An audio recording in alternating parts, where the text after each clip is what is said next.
투부 드디어 최근 가장 핫한 이슈 중 하나였던 전세 사기 특별법 개정안 결론이 났습니다. 이게 우여곡절이 많아요. 한 10번은 꼰듯한 상황이라 복잡한데 핵심만 말하면 나라 돈 써서라도 피해자 먼저 구하자. 큰일 날 소리, 피해자의 거주권을 먼저 지키자. 바로 이게 대립을 하고 있었는데요. 야당이 주장하는 개정안은 결국 실패를 했지만 어찌됐든 특별법보다 도 보강은 될 것 같습니다. 여러분은 어떻게 생각하시나요? 개정안이 시행됐어야 한다. 아니야, 보강으로 충분하다. 그 스토리를 지금부터 들려드릴게요. 전세사기 특별법의 정확한 명칭은 전세사기 피해자 지원 및 주거 안정에 관한 특별법이고요. 약 1년 전부터 시행이 됐어요. 즉, 이미 있는 법이라는 거죠. 근데 이 법으로는 좀 약하다. 피해자가 별로 구제받지 못한다. 라면서 야당이 이 특별법을 고치자는 개정안을 내놓습니다. 어떻게? 핵심이 선구제 후 회수예요. 전세 사기 피해자들한테 가장 시급한 건 보증금 돌려주는 거다. 그러니 먼저 나라 돈으로 피해금을 돌려주고 나중에 사기범한테 돈을 돌려받자 이겁니다. 그럼 왜 나라 돈을 써가면서까지 피해자들을 구제해 줘야 되냐 하면 사실 우리가 살다 보면 사기꾼도 얼마나 많습니까? 보이스피싱도 있고 뭐 이런저런 금융사기 많잖아요. 그럼 이쪽도 억울하기는 똑같은데 다 구제해 줘야 하는 거냐? 문제는 이번 전세 사기가 굉장히 조직적이고 법적 구멍이 많았다는 거예요. 심지어 부동산 전문 기자도 당하고 은행 다니는 사람도 당했을 정도거든요. 물론 내가 계약 전에 등기부등본을 꼼꼼히 본다든지 뭐 꼭 확인해야 할 것들을 빠짐없이 봤다면 사기 안 당했을 확률이 대부분이지만 그 외 부동산 중개인과 집주인이 짜고 치는 고스톱으로 속였다거나 은행에서 이 집이 대출을 해줘도 되는지 안 되는지 확실하게 검토하고 만약 위험하다 싶으면 안 해줬어야 하는데 허술한 대출로 전세 사기를 당한 경우도 많다라는 거죠. 그러니까 이건 나라에서 어느 정도 구제를 해줘야 한다라는 논리입니다. 물론 특별법 자체가 구제를 해주겠다고 만든 건데 조금 미약하기는 합니다. 집이 경매로 넘어가면 피해자한테 경매나 공매의 어려운 절차를 뭐 도와주겠다라든지 전세 보증금 대출금을 갚지 못하면 은행에서 신용이 엉망이 되잖아요. 그럼 그 신용을 회복시켜 주겠다든지 뭐 이런 사항이죠. 근데 야당에 야 그걸로 되겠어? 우린 더 세게 해줄게 라면서 개정안을 들고 나온 거예요. 근데 정부는 이걸 강력히 반대합니다. 왜?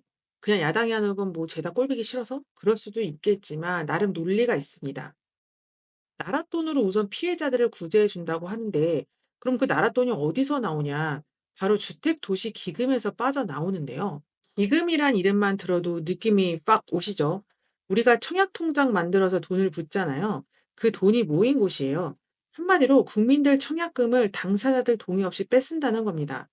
즉 이 돈은 온전히 나라 돈이 아니에요. 물론 뭐 나라 돈이란 것도 다 국민들 세금이지만 이건 더더욱이나 우리들의 청약금을 모아둔 것이니 우리한테 고스란히 돌려줘야 하는데 만약 나중에 사기꾼들한테 돈 회수 못하면 뭐 주택도시기금 돈을 어떻게 채워 넣을 건데 국민 돈 맘대로 쓴다는 게 말이야 방구야. 이게 바로 정부가 반대하는 입장입니다. 근데 사실 더 솔직한 이유가 있어요. 니들이 싼 돈 왜 우리가 치워야 돼? 바로 이겁니다. 전세 사기 일으킨 주범은 전 정부에 있는데 왜 지금 나라 돈을 쓰겠냐 이거예요. 매매가 폭등하고 전세가 폭등하고 이러면서 갭투자 성행했죠.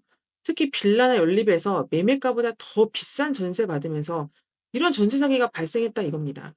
근데 이걸 지금 정부로 넘어와서 나라 돈을 쓰겠다고 하면 만약 회수가 안 돼서 문제라도 생겼을 때 사람들은 당연히 현 정부를 욕하겠죠. "우리 청약금 어디다 쓴 거냐. 당장 돌려내라." 뭐 이런 목소리가 벌써부터 들립니다. 그러니 당연히 쌍수 들고 반대하겠죠. 그럼 이쯤에서 궁금해지는데 그럼 야당은 뭔 생각으로 선구제, 후회수 같은 걸 만들어냈을까? 정말 회수가 가능하다고 생각하나? 야당이 바보는 아니죠. 당연히 계산기 수십 번 두들겨서 내놓은 결론일 겁니다.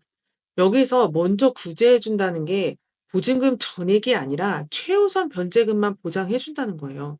그럼 최우선 변제금은 뭐냐? 아주 쉽게 말해서 이 집이 경매로 넘어가도 최소한 이 금액만큼은 돌려받을 수 있다라는 법적 장치예요. 이게 대략 보증금의 30% 정도인데 뭐 이 정도 금액만 우선 돌려주는 거니까 나라 돈에 큰 지장 없다. 이 정도는 당근 회수 가능하다. 니들 너무 오버하는 거 아니야? 이게 바로 야당 목소리예요. 이렇게 개정안이 통과되냐 안 되냐를 하루 앞두고 갑자기 2차전이 시작됩니다. 우선 이번 22대 국회 선거에서 야당이 압승을 했죠. 즉 야당이 낸 법안이니까 통과될 확률 25,000%겠죠. 그러니 정부 입장에서 불안합니다. 그래서 급하게 보도자료를 하나 내요. 제목이 경매 차익을 활용해 전세 사기 피해자의 보증금 피해를 최대한 회복해 드립니다요. 아, 제목 엄청 깁니다. 우선 경매 차익이라고 했어요. 선구제 후회수 같은 소리 하지 말고 차라리 피해자들이 그 집에 계속 살 수 있게 주거 안정권을 주겠다가 핵심입니다. 그래서 방향을 튼 거예요. 집이란 게 원래 주거 목적이잖아요. 그러니 사기를 당했어도 그 집에 마음 편히 계속 살 수 있게 해줄게 라고 말입니다. 자, 그게 어떻게 가능할까요? 우선 원래 특별법에 우선 매수권이란 게 있어요. 집이 경매로 넘어가잖아요. 그럼 피해자가 그 집을 가장 먼저 낙찰받을 수 있게 하는 거예요. 보증금 사라지느니 차라리 이 집을 사는 게 낫지 않겠니? 라는 거예요. 근데 이번에 정부가 내놓은 안이 LH가 피해자한테 가서 너 우선 매수권 나한테 양도해 라고 합니다. 이걸로 LH가 그 집을 낙찰을 받아요. 그리고 해당 집을 공공임대주택으로 탈바꿈을 해요. 그리고 피해자한테 다시 갑니다. "너가 살던 집에 계속 살게 해 줄게." 즉 10 년간 임대료 없이 무료로 살 수 있고요. 더 살고 싶으면 나머지 10 년은 시세 대비 50% 에서 70% 정도 할인을 해 줍니다. 그럼 이 지원금은 어디서 나는 걸까요? 경매로 낙찰을 받으면 대부분 시세보다 저렴하잖아요. 그럼 그 시세 차익이 생기겠죠. 바로 이 차익으로 지원을 한다는 거예요.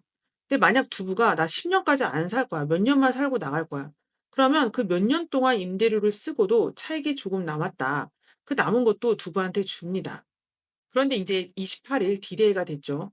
국회 본회의에서 야당이 주도해 만든 특별법 개정안이 통과를 합니다. 근데 이게 야당만 참석해서 몰표로 통과된 거예요. 어차피 야당 수가 압도적으로 많으니 여당이 반대를 외쳐도 법안이 통과될 것 같은 거죠. 그러니까 뭐 시간 낭비하지 말고 불참하자. 어차피 나중에 대통령이 거부권 행사하면 된다. 뭐 이런 빅피처였던 것 같네요. 그리고 3차전이 시작이 됩니다. 다시 뒤집었어요. 예상대로예요. 대통령이 거부권을 행사를 합니다. "니들 개정안 절대 못 받아들인다. 우리가 내놓은 보도자료대로 이행할 거다." 이겁니다. 결론적으로 대통령이 거부권을 행사한 날에 21대 국회 임기가 종료를 했고요. 결과적으로 개정안은 폐기가 됩니다. 정부가 추가적으로 내놓은 경매 차익으로 피해자를 구제하겠다라는 제도가 시행이 될 것 같습니다. 여러분 의견은 어떠세요?